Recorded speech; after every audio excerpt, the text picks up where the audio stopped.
Hello' everyone, আপোনালোকক মোৰ Assam all exam study YouTube চেনেলটোলৈ স্বাগতম জনাইছোঁ। আগন্তুক আহি থকা দিনবোৰত হ'ব লগা ADRE third grade, fourth grade আৰু লগতে হ'ব লগা আছাম পুলিচৰ এক্সামসমূহৰ সম্ভাৱনীয় কুৱেশ্যনৰ ওপৰত আজি মই ভিডিঅ'টো আপোনালোকৰ মাজলৈ লৈ আহিছোঁ।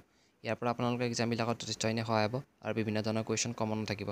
মাত্ৰ আপোনালোকে ভিডিঅ'টো স্কিপ নকৰাকৈ শেষলৈকে চাওক। তেন্তে ব'লক আজি ভিডিঅ'টো আমি আৰম্ভ কৰোঁ। The first question is Atal Bihari Vajpayee had been a prime minister for which time? Atal Bihari Vajpayee কিমানবাৰ প্ৰধানমন্ত্ৰী আছিল? আৰু ইয়াৰ অপশ্যনসমূহ হ'ল অপশ্যন নং A 1 time, B 2 time, C 3 time, D 4 time. আৰু ইয়াৰ শুদ্ধ উত্তৰ হ'ল অপশ্যন নং C 3 টাইম।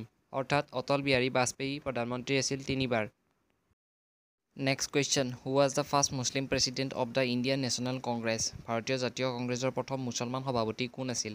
ইয়াৰ অপশ্যনসমূহ হ'ল অপশ্যন নং A Badruddin টেবজি, B Maulana Abdul Kalam Azad, C ঈশন Imam, D M.A. Ansari. আৰু ইয়াৰ শুদ্ধ উত্তৰ হ'ল অপশ্যন নং A বদৰুদ্দিন টেবজি। অৰ্থাৎ ভাৰতীয় জাতীয় কংগ্ৰেছৰ প্ৰথম মুছলমান সভাপতি আছিল Badruddin Tyabji. Next question, the Ahom monarchs who was offered the hand of Kuranganayani the daughter of Jaisingh the raja of Manipur? Manipuri ৰাজকুমাৰী কুৰংগইনী কোনজন আহোম ৰজাৰ লগত বিবাহপাশত আবদ্ধ হৈছিল? ইয়াৰ অপশ্যনসমূহ হ'ল অপশ্যন নং A Jayadhwaj Singh, B Rajeswar Singh, C Pratap Singh, D Shiva সিংহ। আৰু ইয়াৰ শুদ্ধ উত্তৰ হ'ল অপশ্যন নং B ৰাজেশ্বৰ সিংহ। অৰ্থাৎ মণিপুৰী ৰাজকুমাৰী কুৰংগইনী ৰাজেশ্বৰ সিংহ আহোম ৰজাৰ লগত বিবাহপাশত আবদ্ধ হৈছিল। Next question, which of the following its crop is not product in Assam? তলৰ কোনটো নগদ শস্য অসমত উৎপাদিত নহয়? ইয়াৰ অপশ্যনসমূহ হ'ল অপশ্যন নং A rapeseed, B tobacco, C soybean, D মেজটো। আৰু ইয়াৰ শুদ্ধ উত্তৰ হ'ল অপশ্যন নং C চয়াবিন। অৰ্থাৎ সৰিয়হ নগদ শস্য অসমত উৎপাদিত নহয়। Next question, the average height of Assam from C level is? সমুদ্ৰ পৃষ্ঠৰ পৰা অসমৰ গড় উচ্চতা হ'ল? এই অপশ্যনসমূহ হ'ল অপশ্যন নং A 69.5 metre, B 92.5 metre, C 56.6 metre, D 79.5 metre. আৰু ইয়াৰ শুদ্ধ উত্তৰ হ'ল অপশ্যন নং D 79.5 মিটাৰ। অৰ্থাৎ সমুদ্ৰ পৃষ্ঠৰ পৰা অসমৰ গড় উচ্চতা হ'ল 79.5 metre. Next question, Singalila national park is located in which of the following state of India? Singalila ৰাষ্ট্ৰীয় উদ্যান ভাৰতৰ নিম্নলিখিত কোনখন ৰাজ্যত অৱস্থিত? ইয়াৰ অপশ্যনসমূহ হ'ল অপশ্যন নং A Nagaland, B Paschim Banga, C Sikkim, D Arunachal Pradesh. আৰু ইয়াৰ শুদ্ধ উত্তৰ হ'ল অপশ্যন নং B পশ্চিম বংগ। অৰ্থাৎ সিংগালীলা ৰাষ্ট্ৰীয় উদ্যান ভাৰতৰ পশ্চিম বংগ ৰাজ্যত অৱস্থিত। Next question, the tropical rain forest in Assam is? অসমত গ্ৰীষ্মমণ্ডলীয় বৰ্ষাৰণ্য হ'ল? ইয়াৰ অপশ্যনসমূহ হ'ল অপশ্যন নং A Burhiburhi rain forest, B Bogibil rain forest, C Dihing Patkai rain forest and D none of this. আৰু ইয়াৰ শুদ্ধ উত্তৰ হ'ল অপশ্যন নং C Dihing Patkai rain forest. অৰ্থাৎ অসমৰ গ্ৰীষ্মমণ্ডলীয় বৰ্ষাৰণ্য হ'ল দিহিং পাটকাই বৰ্ষাৰণ্য। Next question, who was the first and only Assamese to become the president of India? ভাৰতৰ ৰাষ্ট্ৰপতি হোৱা প্ৰথম আৰু একমাত্ৰ অসমীয়া কোন? ইয়াৰ অপশ্যনসমূহ হ'ল অপশ্যন নং A Fakhruddin Ali Ahmed, B doctor Rajendra Prasad, C Sarvepalli Radhakrishnan, D Zakir Hussain. আৰু ইয়াৰ শুদ্ধ উত্তৰ হ'ল অপশ্যন নং A ফখৰুদ্দিন আলী আহমেদ। অৰ্থাৎ ভাৰতৰ ৰাষ্ট্ৰপতি হোৱা প্ৰথম আৰু একমাত্ৰ অসমীয়াজন আছিল ফখৰুদ্দিন আলী আহমেদ ডাঙৰীয়া। Next question, by which act was the governance of India pass to the British crown?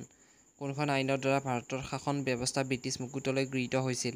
এই অপশ্যনসমূহ হ'ল অপশ্যন নং A Rowlatt act 1999, B dominion lands act 1872, C government of India act 1858, D official secret act 1923।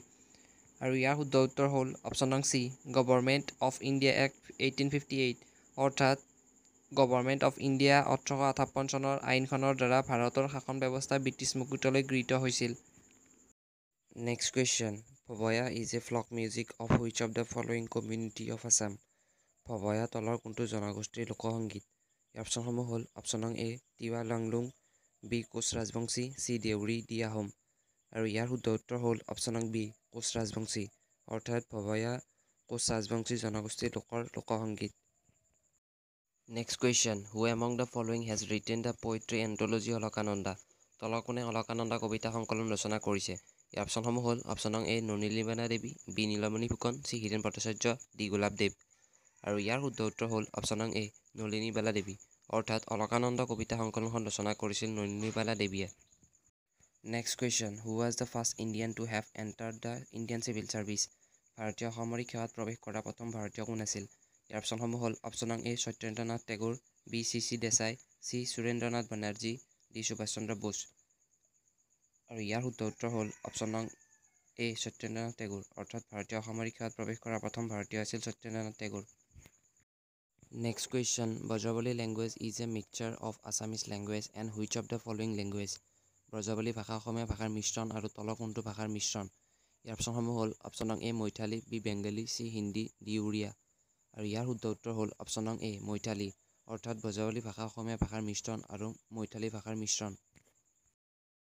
Next question in which of the following location of Assam the gurudwara Shri Guru Tegh Bahadur Sahib is locate. অসমৰ তলৰ কোনটো স্থানত গুৰুদ্বাৰা শ্ৰী গুৰু টেগ বাহাদুৰ চাহাব অৱস্থিত। ইয়াৰ অপশ্যনসমূহ হ'ল অপশ্যন নং A Dhubri, B Bilasipara, C Nagaon, D Guwahati. আৰু ইয়াৰ শুদ্ধ উত্তৰ হ'ল অপশ্যন নং এ ধুবুৰী অৰ্থাৎ ধুবুৰী স্থানত গুৰুদ্বাৰা শ্ৰী গুৰু টেগ বাহাদুৰ চাহাব অৱস্থিত। Next question what was the first Assamese children magazine. প্ৰথম অসমীয়া শিশু আলোচনীখন কি আছিল। ইয়াৰ অপশ্যনসমূহ হ'ল অপশ্যন নং এ ল'ৰা বন্ধু, বি মৰমৰ দেউতা, চি ভাইটি, ডি সঁফুৰা। আৰু ইয়াৰ শুদ্ধ উত্তৰ হ'ল অপশ্যন নং এ ল'ৰা বন্ধু অৰ্থাৎ প্ৰথম অসমীয়া শিশু আলোচনীখনৰ নাম আছিল ল'ৰা বন্ধু। Next question which empire of Magadha is known as second Parashuram. মগধৰ কোনজন সম্ৰাটক দ্বিতীয় পৰশুৰাম বুলি জনা যায়। ইয়াৰ অপশ্যনসমূহ হ'ল অপশ্যন নং এ বিন্দাসুৰ, বি অজাতশত্ৰু, চি কলচৌকা, ডি মহাপদ্মনন্দ। আৰু ইয়াৰ শুদ্ধ উত্তৰ হ'ল অপশ্যন নং ডি মহাপদ্মনন্দ অৰ্থাৎ মগধৰ মহাপদ্মনন্দ সম্ৰাটক দ্বিতীয় পৰশুৰাম বুলি জনা যায়। Next question which Mughal empire wrote his own autobiography. কোনজন মোগল সম্ৰাটে নিজৰ আত্মজীৱনী লিখিছিল। ইয়াৰ অপশ্যনসমূহ হ'ল অপশ্যন নং A Babur, B Akbar, C Shahjahan, D Aurangzeb. আৰু ইয়াৰ শুদ্ধ উত্তৰ হ'ল অপশ্যন নং এ বাবৰ অৰ্থাৎ বাবৰে নিজৰ আত্মজীৱনীখন নিজে লিখিছিল। Next question which one of the following was the first Assamese radio' drama. কোনখন প্ৰথম অসমীয়া অনাটৰ নাটক আছিল। ইয়াৰ অপশ্যনসমূহ হ'ল অপশ্যন নং A comedy of errors, B Bin Boragi, C Shakuntala, D Surabhi. আৰু ইয়াৰ শুদ্ধ উত্তৰ হ'ল অপশ্যন নং বি বিন বৰাগী অৰ্থাৎ প্ৰথম অসমীয়া অনাটাৰ নাটক হ'ল Bin Boragi. Next question which of the following is the first political association of colonial Assam. তলৰ কোনটো উপনিৱেশিক অসমৰ প্ৰথম ৰাজনৈতিক সংঘ। ইয়াৰ অপশ্যনসমূহ হ'ল অপশ্যন নং এ আছাম ছাত্ৰ সন্মিলন, বি সাৰ্বজনীন সভা অৱ যোৰহাট, চি ফুলগুৰি ধোৱা, ডি নান অফ দিছ। আৰু ইয়াৰ শুদ্ধ উত্তৰ হ'ল অপশ্যন নং বি সাৰ্বজনীন সভা অৱ যোৰহাট অৰ্থাৎ উপনিৱেশিক অসমৰ প্ৰথম ৰাজনৈতিক সংঘ আছিল সাৰ্বজনীন সভা যোৰহাটত হৈছিল। Next question the first women in Assam to be killed for participating in the non corporation movement who was the first women martyr in the history of Assam freedom struggle. অসমৰ স্বাধীনতা সংগ্ৰামৰ ইতিহাসত প্ৰথমগৰাকী মহিলা শ্বহীদ কোন আছিল। ইয়াৰ অপশ্যনসমূহ হ'ল অপশ্যন নং A Mongiri, B Pushpalata Das, C Bhanumati Talukdar, D Chandraprabha Saikiani. আৰু ইয়াৰ শুদ্ধ উত্তৰ হ'ল অপশ্যন নং এ মনগিৰি অৰ্থাৎ অসমৰ স্বাধীনতা সংগ্ৰামৰ ইতিহাসত প্ৰথমগৰাকী শ্বহীদ মহিলা হ'ল Mongiri. Next question where is the tomb of Ghiyasuddin Aulia situate. Ghiyasuddin আলিয়াৰ সমাধি ক'ত অৱস্থিত।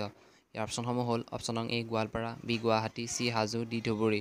আৰু ইয়াৰ শুদ্ধ উত্তৰ হ'ল অপশ্যন নং চি হাজো অৰ্থাৎ গিয়াছুদ্দিন আউলিয়াৰ সমাধি অৱস্থিত হাজোত। Next question which temple was constructed by Ahom king Rajeswar Singha in 1752 AD। Ahom ৰজা ৰাজেশ্বৰ সিংহই 1752 খ্ৰীষ্টাব্দত কোনটো মন্দিৰ নিৰ্মাণ কৰিছিল। ইয়াৰ অপশ্যনসমূহ হ'ল অপশ্যন নং A Navagraha temple, B Vashistha temple, C Joydoul, D Kamakhya.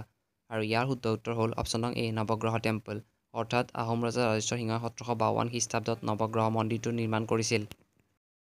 Next question who is famous as badhkavya writer in Assamese. অসমীয়াত বধকাব্য লেখক হিচাপে কোন কোন বিখ্যাত।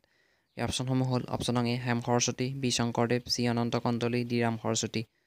আৰু ইয়াৰ শুদ্ধ উত্তৰ হ'ল অপশ্যন নং ডি ৰাম সৰস্বতী অৰ্থাৎ অসমীয়াত বধকাব্য লেখক হিচাপে ৰাম সৰস্বতী বিখ্যাত। Next question Padmapuran is written by. Padmapuran কোনে লিখিছিল। ইয়াৰ অপশ্যনসমূহ হ'ল অপশ্যন নং A Durgabar, B Sankardev, C মাধৱদেৱ, ডি চুকাবাই নাৰায়ণ দেৱ। আৰু ইয়াৰ শুদ্ধ উত্তৰ হ'ল অপশ্যন নং ডি চুকাবাই নাৰায়ণ দেৱ অৰ্থাৎ পদ্মপুৰাণ লিখিছিল চুকাবাই নাৰায়ণ দেৱে। Next question who was the first women two become the governor of the Indian state. ভাৰতীয় ৰাজ্যৰ ৰাজ্যপাল হোৱা প্ৰথম মহিলাগৰাকী কোন। ইয়াৰ অপশ্যনসমূহ হ'ল অপশ্যন নং এ সৰোজিনী নাইডু, বি অৰুণ আসিফ আলী, চি বিজয় লক্ষ্মী পণ্ডিত, ডি কৃষ্ণ ভূটেন সিং। আৰু ইয়াৰ শুদ্ধ উত্তৰ হ'ল অপশ্যন নং এ সৰোজিনী নাইডু অৰ্থাৎ ভাৰতীয় ৰাজ্যৰ ৰাজ্যপাল হোৱা প্ৰথমগৰাকী মহিলা আছিল সৰোজিনী নাইডু। তেন্তে আজিলৈ ইমানখিনি আছিল জিকে ওপৰত ইম্পৰ্টেণ্ট কুৱেশ্যন। যদি ভিডিঅ'টো ভাল পালে আপোনালোকে এটা লাইক কৰিব, কমেণ্ট কৰিব আৰু যদি পাৰে বন্ধুবৰ্গৰ সৈতে শ্বেয়াৰ কৰি দিব। তেন্তে লগ পাম নতুন এটা ভিডিঅ'ত নতুন কিছুমান ইম্পৰ্টেণ্ট কুৱেশ্যনৰ সৈতে আপোনালোকক আকৌ এবাৰ, যিবিলাক কুৱেশ্যনে আপোনালোকৰ এক্সামবিলাকত যথেষ্টখিনি সহায় কৰিব। মাত্ৰ আপোনালোকে মোৰ চেনেলটোৰ সৈতে জড়িত হৈ থাকিব, লগতে চেনেলটো ছাবস্ক্ৰাইব কৰি ৰাখিব আৰু বেল আইকনটো প্ৰেছ কৰি ৰাখিব, যাতে ভিডিঅ' দিলে আপোনালোকলৈ ভিডিঅ'টো প্ৰথমেই যায় তো লগ পাম নতুন এটা ভিডিঅ'ত নতুন কিছুমান ইম্পৰ্টেণ্ট কুৱেশ্যনৰ সৈতে আকৌ এবাৰ আপোনালোকক